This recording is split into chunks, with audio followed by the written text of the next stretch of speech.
One of the things that happens is when you're standing on an anti-fatigue mat, the anti-fatigue mat stimulates postural leg muscles. So those are the muscles that help us to maintain standing, especially in the lower legs. And when our muscles are activated, it helps to use our venous pump. So it helps to circulate the fluids throughout our bodies. So the muscles assist the veins in their job and help them to pump the blood and fluids from head to toe and back up again. And then another effect from standing on an anti-fatigue mat is an absorption of impact or the load and returning that energy to the foot when you are walking.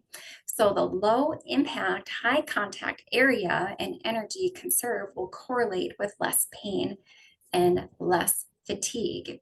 And then a high pressure contact will increase fatigue, and then you'll feel more tired.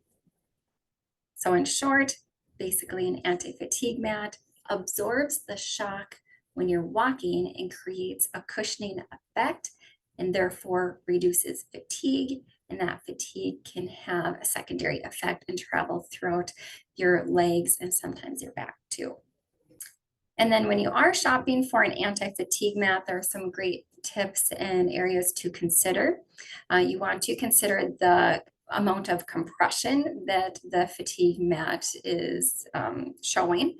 So the fatigue mat should have a 5.8% compression rate. This is perceived as more comfortable. And this was compared in this study to a 7.4% and 18.6% compression rate. So any of these compression rates were better than concrete. However, now we have our good, better, and best results of the 5.8%. And then when you're looking for an anti-fatigue mat, look for the following features: a compression rate of anywhere from 3 to 7% under adult weight. The underside of the mat should be constructed so the mat does not move on the floor. The edges should be beveled or angled to reduce tripping. And make sure you speak with an anti-fatigue mat consultant or expert to determine what the best mat surface is and the design for the given workspace. So you want to consider dirt, debris, oil, or any other